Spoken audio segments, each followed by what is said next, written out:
Hola, les damos la bienvenida a Paremos Ya, que llega a su 7ª edición, este espacio que hemos creado para reflexionar en torno a las violencias basadas en género, a partir del 25N, el Día de la Eliminación de la Violencia contra las Mujeres, este año dedicado a reflexionar en torno a la violencia digital. Y el color que representa justamente estos 16 días del activismo es el naranja, que simboliza el optimismo, la esperanza, un futuro mucho más consciente para las mujeres y las niñas en el mundo entero. Y para hablar en este primer momento de este espacio que hemos creado y que ha sido organizado por la Fundación Cuncejana, la Asamblea Departamental del Valle y la Fundación WW Colombia. Les saludo, mi nombre es Paola Gómez, yo soy líder de medios en la Fundación WW Colombia y columnista dominical del diario El País, que es donde estamos emitiendo, grabando este espacio. Y me acompaña María Fernanda Penilla, que es la representante de la Fundación Cuncejana, y Mariluz Zuluaga, que es la presidenta de la Comisión de la Mujer, diputada del Valle del Cauca. Muchas gracias por estar aquí. Y bueno, quería inicialmente, Mariluz, que nos cuentes por qué hacemos Paremos Ya, por qué es importante este espacio de reflexión. Bueno, precisamente esta iniciativa surge de estas tres mujeres, María Fernanda, Paola y yo, que somos mujeres que durante muchos años hemos venido trabajando por la visibilización de los derechos de la mujer, pero sobre todo para trabajar en acciones que permitan erradicar la violencia contra este género. Desde la academia, desde las fundaciones, desde los medios de comunicación y desde lo público, cada uno desde nuestros sectores hemos entendido la importancia de poder incidir en políticas públicas, de poder incidir en planes de inversión, en presupuestos, para que se defina cada día esas acciones en pro de eliminar la violencia de género. Muchas gracias, Mariluz. María Fernanda, que lidera una fundación, además a partir de una experiencia muy dura que vivió, es una sobreviviente de violencia basada en género. María Fernanda, que en su rol de abogada también nos va a contar un poco sobre ese proyecto de ley que cursa en el Congreso, que ya pasó Senado, para legislar en torno a la violencia digital. María Fernanda. Bueno, sí, efectivamente, este proyecto de ley, pues primero para nosotros es muy importante porque esta es una violencia que hoy en día está muy fuerte, la gente se dedica, digamos que a medida que van transformándose las violencias basadas en género contra las mujeres o se van siendo visibles, pues se va trabajando sobre ellas. Recordemos que se logró en su momento tipificar la violencia intrafamiliar como un delito. ¿Sí? Posteriormente ya se empezó a hablar del acoso callejero, entonces ya vino el delito del acoso, el hostigamiento, y así sucesivamente se va ido creando, y ahorita el que está, lastimosamente voy a usar un término, tal vez no sea el adecuado, está como de moda el tema de la violencia digital, donde vemos el acoso, vemos la publicación de videos íntimos sin consentimiento, que por cierto quiero hacer énfasis en que el proyecto de ley hace mucho énfasis en la falta de consentimiento, es decir, no es estigmatizar la realización de material íntimo, porque eso forma parte de la intimidad de cada persona, sino la divulgación sin consentimiento de las partes que estén en el video, por supuesto, son los que van a ser sancionables. El proyecto de ley busca convertir en delito esta publicación y exposición de material íntimo sin consentimiento, porque esto trae como consecuencia entonces la presión psicológica, la extorsión sentimental, la extorsión de pareja. Si no haces esto, en mi favor, entonces publico el video, las fotos que tengo tuyas. Entonces, eso es lo que busca sancionar la forma en que se presiona a las mujeres a través de material íntimo que ella no ha autorizado la publicación. Muchas gracias, María Fernanda, y agradecemos también a la senadora que ha sido la líder de este proyecto dentro del Congreso, Ana María Castañeda, quien estuvo dispuesta a acompañarnos en este espacio, pero por inconvenientes de última hora no pudo estar, y también a nuestras panelistas expertas con las que vamos a conversar a continuación. Este espacio de Paremos Ya es apoyado por el Observatorio para la Equidad de las Mujeres, OEN, el periódico El País y el noticiero 90 Minutos, quienes han sido acompañantes de esta iniciativa durante varios años, los 7 años que llevamos de realizar este evento, este panel para reflexionar en torno a las violencias. Y para ello vamos a conversar con Natalia Escobar, quien es la líder de proyectos, experta en datos y género del Observatorio para la Equidad de las Mujeres, y con Verónica Velázquez, quien es la líder de la línea de liderazgo y género Fortalecer de la Fundación WW Colombia. Vamos a arrancar con Natalia. Natalia, cuéntanos un poco cuáles son esos hallazgos que ustedes dentro del OEN han encontrado dentro de esos informes y estudios tan valiosos que han hecho en torno a la violencia digital. Muchas gracias por la invitación a este espacio y un saludo para toda la gente que se conecta y nos ve. Bueno, en el Observatorio para la Equidad de las Mujeres,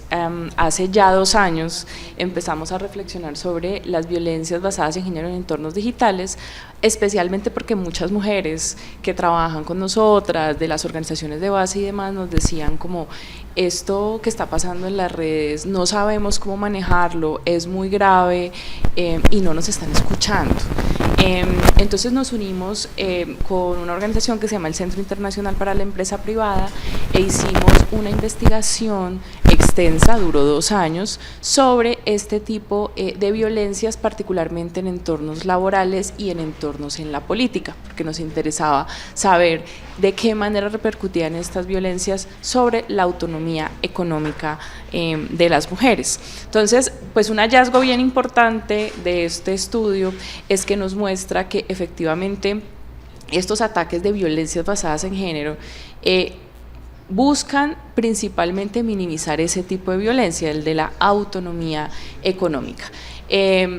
¿Por qué? Pues porque lo que se busca es que, por ejemplo, las mujeres dejen de tener ingresos, se queden sin trabajo, ¿no? Hubo líderes muy importantes en la política que no podemos revelar sus nombres, por supuesto, porque hace parte de su intimidad, pero que nos contaron que tuvieron ataques. Por ejemplo, hubo una que nos contaba que le habían abierto un OnlyFans sin su autorización y se le habían robado la cuenta de Instagram, una cuenta que ella había construido y que hoy en día en la política pues es muy importante para poder hacer política, pues tener tus propias redes sociales. Y lo que ella decía es 5 o 6 años de trabajo perdidos, porque además nunca pude recuperar mi cuenta, pero además OnlyFans tampoco nunca hizo nada. Al final lo que ella nos dice que le tocó hacer fue contratar a un hacker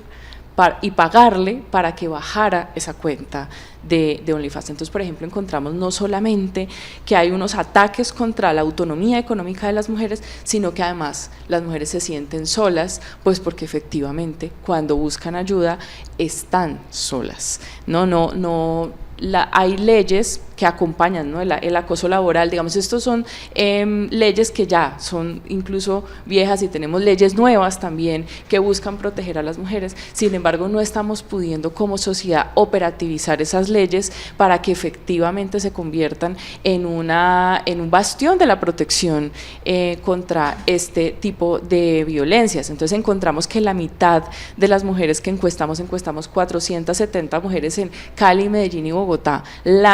más de la mitad nos dijeron que habían sufrido algún tipo de violencias en entornos digitales y pues por supuesto con un montón de problemas asociados a su salud mental, a la pérdida de su autonomía económica. Además, en esta misma investigación entrevistamos a muchas mujeres que nos dijeron, a mí al final lo que me pasó es que yo perdí el trabajo, porque el acosador, por ejemplo, era mi jefe que me escribía por la aplicación del trabajo, me escribía a mi WhatsApp, me escribía a mis redes y era una cosa tan sutil pero al mismo tiempo tan poderosa que mi salud mental se vio tan afectada que yo empecé a bajar mi productividad y al final la que terminaron despidiendo fui yo, a pesar de que yo fui y expuse el caso en oficinas de gestión humana y demás. Entonces, para cerrar un poco esto, es que también este tipo de violencia pues tenemos que empezarlo a afrontar desde las organizaciones, pues porque como está tan ligado a la autonomía económica de las mujeres, es ahí donde principalmente los agresores pues buscan detonar a las mujeres con sus ataques vía lo digital, que esto es muy importante, lo digital también es la vida real. Muchas mujeres nos decían, es que me dicen, no te preocupes, eso no es real, tú puedes ir a tu casa, tú puedes seguir viviendo tu vida, pues porque en realidad no te está pasando nada. Y ellas nos decían, no, a mí es que sí me pasa, es que yo no puedo dormir igual, es que yo siento miedo. Y hubo una influencer particularmente que nos dijo, hay unos tipos que todo el tiempo me están escribiendo por Instagram, y el fin de semana anterior, cuando hicimos la entrevista, uno de estos señores se atrevió a aparecerse en su vida real y en un baño de un centro comercial encerró a uno de sus hijos, un niño chiquito de 6 años, y si no es porque el esposo de ella está ahí y saca al niño, pues ella dice, yo no sé qué hubiera pasado. Entonces esto realmente es de un nivel de violencia que va escalando y que afecta la autonomía económica de las mujeres y otra cosa muy importante, la autonomía política, porque eso que creemos que pasa en redes pero que no tiene efectos, pues resulta que tiene unos efectos súper profundos sobre las posibilidades de las mujeres en el ejercicio de la política. Gracias, Natalia. Justamente, Verónica, como lo mencionaba Natalia anteriormente, esto no es digital, esto es real, ¿no? Tú nos puedes profundizar cómo se manifiesta esa violencia en el ámbito público, tanto en los espacios públicos como en los espacios digitales.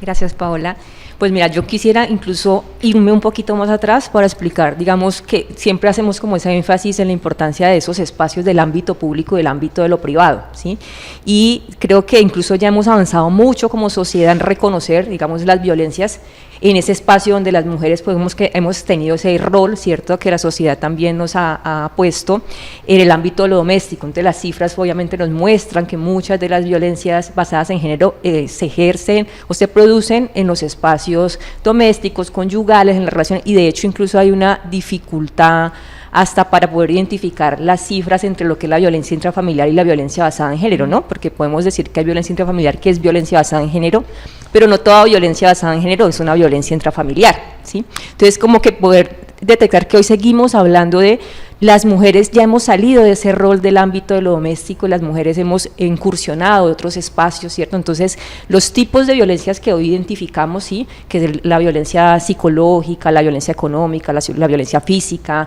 la violencia sexual, ¿sí?, incluso la violencia simbólica y digital,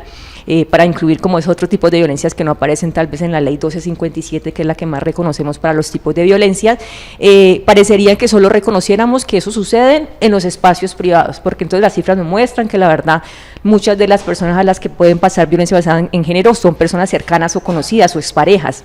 Entonces yo creo que allí es importante decir, bueno, las mujeres hemos salido ya al ámbito de lo público, ¿cierto? Entonces nos insertamos en la educación, estamos yendo a las universidades, a los espacios laborales, ¿sí? Y pues el espacio público como tal, las calles, el transporte público, ahí hacemos presencia a las mujeres. Entonces reconocer que esos tipos de violencia que también vemos en el espacio doméstico se viven y se experimentan en el espacio público. Entonces, como Natalia también lo mencionaba ahorita, las mujeres necesitamos esos espacios de participación también, ¿cierto?, de reconocimiento y de que estamos también en esas esferas de lo público, y son esas construcciones y esas violencias las que a veces limitan ese desarrollo. Entonces para nosotros sabemos que sobre todo para las mujeres y para las personas con orientaciones sexuales e identidades de género diversas, habitar el espacio público es de mayor riesgo, ¿sí? Y eso hay que reconocerlo. Entonces también nombrar que, digamos, el acoso callejero, las miradas lascivas, todas, incluso los datos muestran que si hablas con algunas mujeres, todas hemos tenido algún tipo de experiencia de violencia en el espacio público. Entonces ahí como que voy a reconocer eso, los tipos de violencia se pueden dar en diferentes ámbitos, reconocer que el ámbito de lo público tampoco es solamente lo que creemos que puede ser la calle o el transporte público, sino que también se vive desde las instituciones, por ejemplo, el ejercicio de los partidos políticos, de las juntas de acción comunal, el ejercicio de participación política, en espacios laborales, como un poco lo mencionaba también Natalia ahorita, y en espacios incluso desde lo digital, que es otro espacio en el que también pues nos asociamos o participamos en comunidad.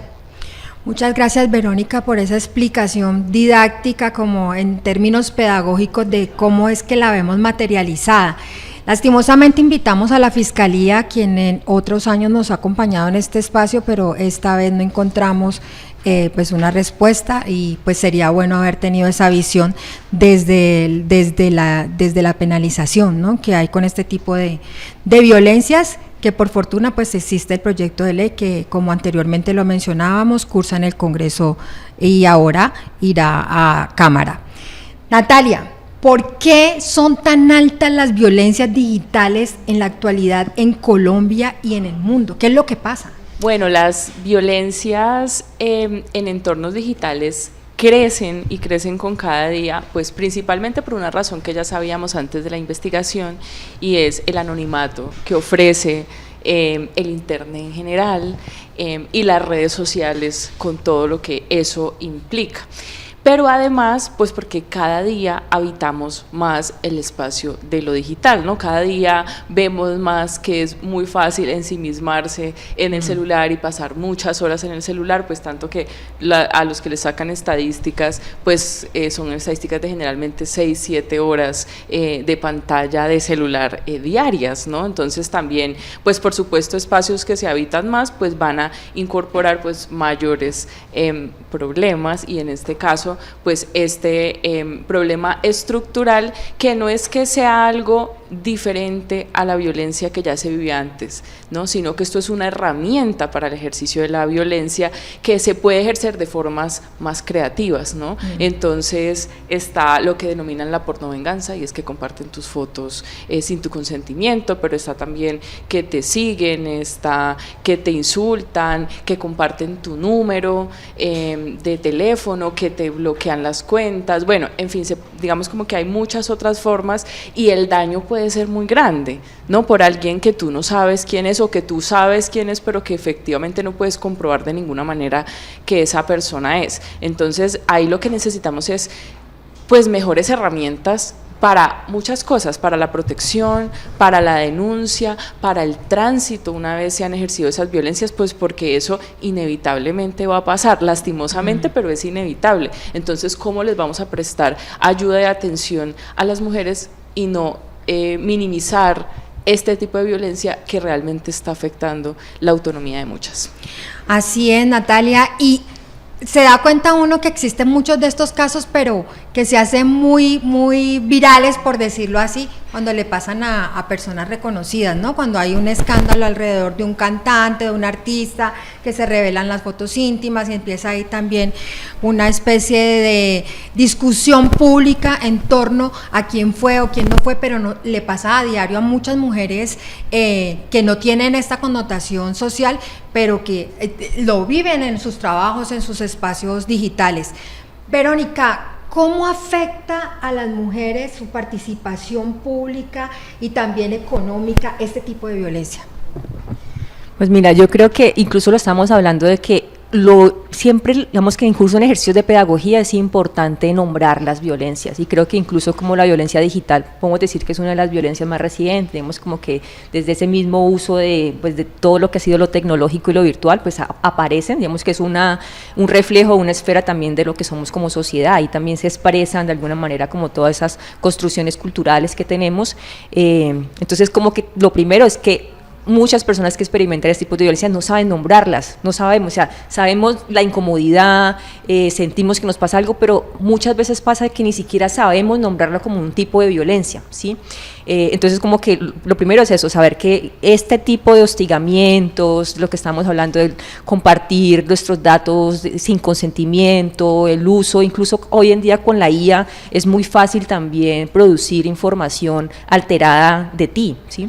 Entonces como saber que existe, que la violencia es digital, y ya después cuando lo hablamos en términos de que eso tiene unos impactos reales, ustedes decían lo que sucede allí en lo virtual es real, y pues ahí un poco lo hablamos de que pues esta violencia a nivel pues tiene diferentes efectos, ¿cierto? Como en el caso de miedo, estrés, y también algo importante es que hemos encontrado como la autocensura, y es que muchas también mujeres pueden limitarse a la participación de esos espacios precisamente para evitar, ¿sí? Que no sufrir ese tipo de ataques. También lo vemos, por ejemplo, en el ámbito de lo laboral, que puede tener esas afectaciones en el cual uno puede tener de alguna manera una estabilidad laboral o permitirse incluso decir voy a salir de esos espacios si estoy viviendo algún tipo de acoso que también puede llevarse hacia lo digital. Entonces creo que los impactos pueden ser de diferentes alcances, pero principalmente reconocer que sí hay esos efectos, que produce esos efectos, y que pues eso también limita la toma de decisiones que tenemos de participar en esos espacios. Sin duda, y como lo contaba también Natalia, Natalia, ahora todo este problema que le generó a una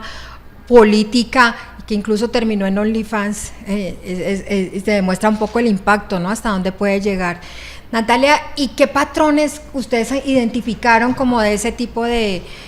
violencias, quizás también como que les sirva de guía a algunas mujeres que ven este espacio y que pueden estar siendo víctimas de una violencia digital? Bueno, lo que nos decía la gente, las mujeres, como con respecto a los tipos de agresores, ahí tenemos incluso una tipificación del hombre, por ejemplo, que está todo el tiempo ofreciéndoles a las mujeres que son más visibles, por ejemplo, mantenerlas. Retírate, yo te mantengo, yo estoy enamorado de ti. Entonces está el que está enamorado, está el que efectivamente agrede y hay un patrón muy importante y es, tú no sabes.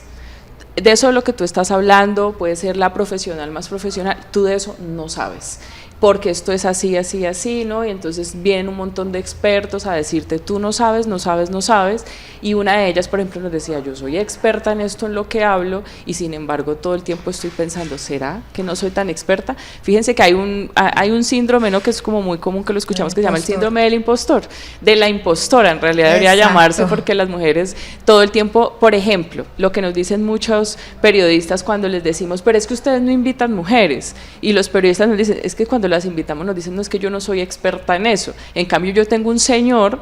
que yo lo llamo para hablar un día de energía nuclear y al otro día de mascotas, y el tipo viene y habla, porque él se siente muy seguro de quién es. En cambio nosotras, si no somos súper expertas en la cosa a la que nos invitan, pues le tenemos muchísimo miedo a ir, y es entre las razones es esa, todo el tiempo nos dicen, tú no sabes, y luego está el que directamente sí insulta, grita en redes, ¿no? Pero como que te maltrata, y está también el envío de fotos no solicitadas de contenido sexual, que también es una forma de limitar tu autonomía económica, porque en últimas es como cuando una está en una reunión y le dicen, niña, ¿cierto? O todos se dicen doctora, doctor, señora. Es porque lo que están buscando es minimizarte. Eso mismo pues es lo que sucede en las redes sociales. Ahí es que el problema vuelve a ser el mismo, y es que toda la culpa y las estrategias siempre recaen sobre nosotras. Y esto es una lástima, y sin embargo yo lo voy a decir, y es pues ahí lo que hay que tratar de hacer es oídos sordos, ¿no? Que no debería ser, ¿cierto? Pero las herramientas que tenemos son pocas cuando es un desconocido. Las redes sociales tienen algunas herramientas de denuncia, ¿no? Y se puede bloquear a la otra persona y demás, y hay unas estrategias para proteger tus dispositivos, para proteger tus cuentas, tus contraseñas, dobles verificaciones y demás. A todo eso hay que atender, hay que entender que la seguridad en lo digital es muy importante y que no debe ser, ay no, sí, aceptar, no he leído los términos y condiciones, pero acepto. No, hay que leer un poquito los términos y condiciones, y hay que también además ir a estas opciones de seguridad que nos ofrecen, pero más allá de eso volvemos al mismo asunto, y es que queda en las mujeres, como cuando te dicen no salgas de noche porque te va a pasar algo, en lugar de no violes por la noche, que fíjate que las mujeres no pueden salir a la calle tranquilas. Bueno, finalmente logramos tener el testimonio para este espacio de la senadora, autora del proyecto de ley contra la violencia digital, Ana María Castañeda, quien es la vicepresidenta del Senado actualmente. Senadora, muchas gracias por estar en Paremos Ya, y cuéntenos cuál es el propósito de este proyecto de ley y a qué insta a las distintas organizaciones que tienen que ver con las violencias basadas en género. El objetivo de este importante proyecto de ley es muy claro: lograr tipificar en el Código Penal el delito de difusión de material íntimo sexual sin consentimiento. Hemos propuesto penas que van de 16 a 54 meses de prisión y multas de 13, escuchen bien, a 1.500 salarios mínimos legales vigentes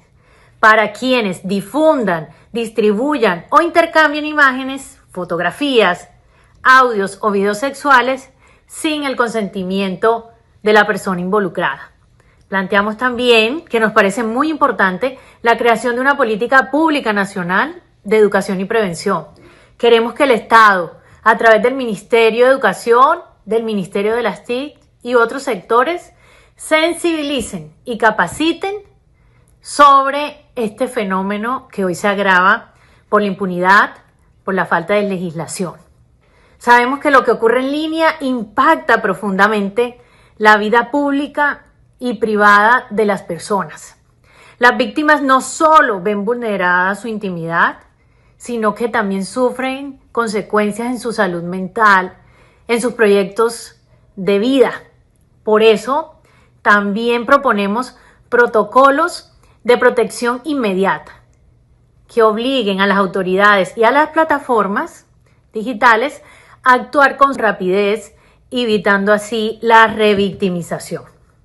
Esta ley es sobre todo para proteger a las mujeres, porque sabemos que 1 de cada 3 mujeres ha sufrido algún tipo de violencia en línea, de violencia digital, aquí en nuestro país. También Naciones Unidas nos da cifras a través de sus estudios y nos dice que el 90% de las víctimas de difusión no consensuada de imágenes íntimas son mujeres. Por lo tanto, no podemos seguir siendo indiferentes ante esta realidad. Ahora, pedirle a la Cámara de Representantes que con celeridad le pueda dar los 2 debates que le hacen falta a este proyecto para que muy pronto pueda ser ley de la República. Bueno, muchas gracias a la senadora Castañeda por explicarnos de qué va el proyecto de ley y qué le falta para convertirse en ley en Colombia. Justamente, Verónica, te quería preguntar cuáles son esas capacidades que hay que fortalecer, cuáles son esos hitos en los que hay que pensar y que de alguna forma hay algunos que relaciona la senadora después de su intervención.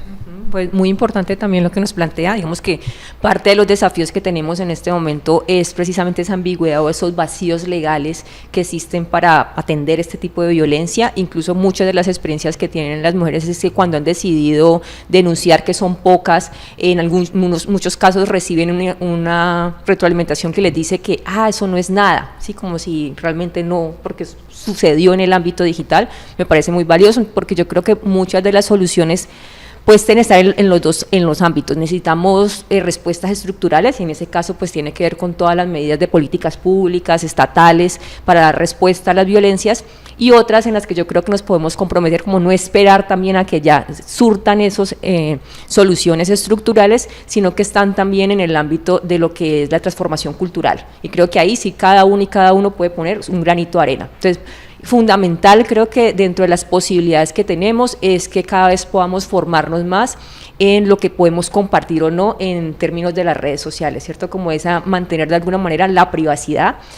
también saber entrenarnos, creo que es importante en saber cómo actuar, porque muchas también de estas situaciones no sabemos cómo dar respuesta, entonces creo que también es importante educarnos en esto y cómo dar respuesta a las personas que les pueda suceder. Como nos decían, principalmente están más expuestas las niñas y las mujeres, cada vez más a temprana edad, porque sabemos que quienes también más consumen de pronto o están más expuestas a este tipo de violencia y que no saben incluso cómo reaccionar, se encuentran en niñas y adolescentes, ¿sí? Pensemos que pueden ser todas las mujeres, pero sobre todo niñas y adolescentes, es cómo saber actuar frente a esas situaciones. Creo que tenemos que entrenarnos cada vez en tanto reconocerlas como saber qué podemos hacer. Creo que esos podrían ser como las posibilidades importantes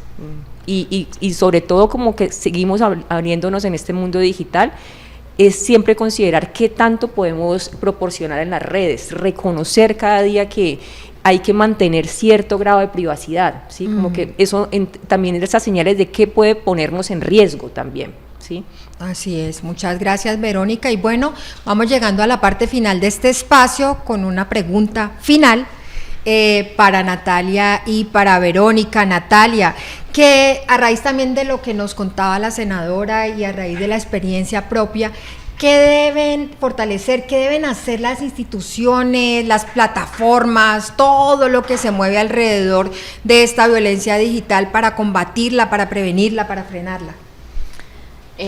Bueno, yo creo que es importante, en primer lugar, o sea, es muy admirable el trabajo que está haciendo la senadora, digamos, es el trabajo de los senadores, no proponer leyes, pero lo que nos muestra un poco la experiencia en general con las violencias basadas en género, pues es que esto no necesariamente va a tener un impacto en la reducción de los tipos de violencia, ¿no? Si miramos, por ejemplo, los feminicidios, y hubo una vez una funcionaria pública que trabajaba directamente con las mujeres y me decía, es que nosotras ya no sabemos qué hacer, o sea, no importa que los metan a la cárcel 2000 años, si van a tener la mínima posibilidad de matar a su pareja o a su expareja, lo van a hacer,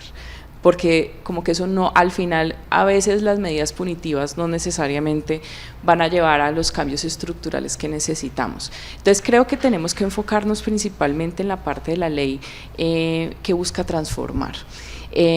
pero una ley no va a cambiar por sí misma y la senadora sola no lo puede hacer. Tenemos que acompañar como sociedad las iniciativas de transformación, de las conductas que tenemos en redes sociales y particularmente las conductas que tienen los hombres en las redes sociales. Es muy importante y yo quiero dejarle este mensaje a las niñas y a las adolescentes. Si ustedes están sufriendo violencias basadas en género en entornos digitales, si alguien está compartiendo sus fotos, no es su culpa. Ustedes no actuaron de manera incorrecta. Los que están actuando mal son los que están compartiendo esas fotos y eso está penado por la ley. No es su culpa y no es su responsabilidad. No permitan que las acusen, porque además ya sabemos cómo se refieren a las mujeres cuando no se comportan bajo el estándar que se espera, ¿no? No se sientan culpables y entiendan una cosa, no están solas, ¿no? Nos tienen a todas las organizaciones que trabajamos en contra de las violencias basadas en género, pero además tienen al Estado, un Estado que comete errores, pero que también está allí. Acérquense al Estado, acérquense a las instituciones que las pueden proteger, que las pueden ayudar y que las pueden acompañar, porque hay formas de salir de esto y no tienen que hacerlo solas. Sí, de hecho, las que intentan salir de esto solas, pues generalmente terminan siendo víctimas de otras violencias, de chantajes, terminan en redes de trata de personas incluso, ¿no? En violencias físicas y sexuales de otro índole que también son muy graves. Entonces creo que nos tenemos que enfocar en eso, en cómo hacemos para cambiar como sociedad, que no sea no lo hago porque me van a meter a la cárcel, no lo hago porque está mal, porque compartir fotos de alguien sin su consentimiento está mal, porque agredir a alguien en redes sociales está mal, y esa debería ser la razón por la que no se haga, no porque me van a meter a la cárcel o porque me van a poner una multa. Está bien, eso puede persuadir, pero necesitamos es entender pues cómo nuestro código de ética nos conduce también en lo digital, que ya sabemos que hoy en día pues es también lo real y además ocupa un porcentaje muy alto de nuestras vidas. Así es, muchas gracias Natalia, y no quería pasar sin mencionar justo un caso que no está en lo digital, pero que nos muestra la dimensión de este tipo de violencias contra las mujeres, y es el caso que se registró en el cantón del norte de Bogotá, donde una capitán y un teniente del ejército perdieron la vida, pero en dos situaciones distintas. Se está investigando justamente un caso de feminicidio y luego de suicidio por parte del teniente frente a la capitán, que era su expareja. Entonces esto es una realidad que nos golpea todos los días, y que si es tan difícil de legislar y de defender a las mujeres en espacios reales, por así decirlo, imagínense en los espacios digitales. Ahí está como el reto enorme. Finalmente, Verónica, ya nos habías dado algunas recomendaciones en la intervención anterior, pero quizás un llamado, un mensaje en el que quieras enfatizar, a partir también de la experiencia de Ofelia No Está Sola, que es nuestra estrategia de prevención de violencias basadas en género en la Fundación WWW Colombia. Bueno, pues nosotros justo, como te decía, en esa trayectoria de ir ganando experiencia, y esto también lo hemos hecho no solamente, digamos, como desde precisamente el apoyo que nos hacen investigaciones, lo que se produce desde el OEM, pero también desde lo que hacemos desde la experiencia con la población con la que trabajamos, ¿cierto? Nosotros venimos en un desarrollo de la estrategia para la equidad de género, ¿sí? La prevención de las violencias, y nosotros precisamente en ese camino nos dimos cuenta que, claro, nosotros estábamos haciendo mucho énfasis en el cine taller, en la estrategia que tenemos con el cine taller de la ley 1257, pero por esa experiencia nos estábamos centrando mucho en lo que te decía, en el ámbito o la interpretación que tenían la mayoría de las personas eran estas violencias que se desarrollan en el ámbito de lo doméstico o lo privado. Y en ese mismo desarrollo de la estrategia de Ofelia, nosotros hemos estado trabajando en una iniciativa que pues hemos llamado Ofelia, eres tú, soy yo y somos todas, donde lo que queremos es posicionar esas violencias que se viven en el espacio público y por prejuicio, incluso para abrir la discusión acerca de la diversidad, porque también empezamos que esa idea de ponerse los lentes de género, y aunque estamos hablando, digamos, en el marco del 25N de las violencias contra las mujeres, también es importante en esta idea de la equidad, ¿sí? Hablar también de otras personas, sobre todo, por ejemplo, las personas con identidades de género diversas, que también, ¿cierto?, sufren violencias basadas en género. Entonces, con esta iniciativa, pues que básicamente es pedagógica, es de sensibilización, de reconocer de que todas y todos tenemos derecho a habitar el espacio público libres y seguras. Ahí lo importante nosotros, el llamado también que hacíamos era, importante que seguimos insistiendo en que, digamos, la perspectiva de género como que no es como algo optativo, sino lo que nos enriquece y nos humaniza y nos pone en un debate de los derechos humanos. Entonces, como que nosotros la invitación es eso, ¿cierto?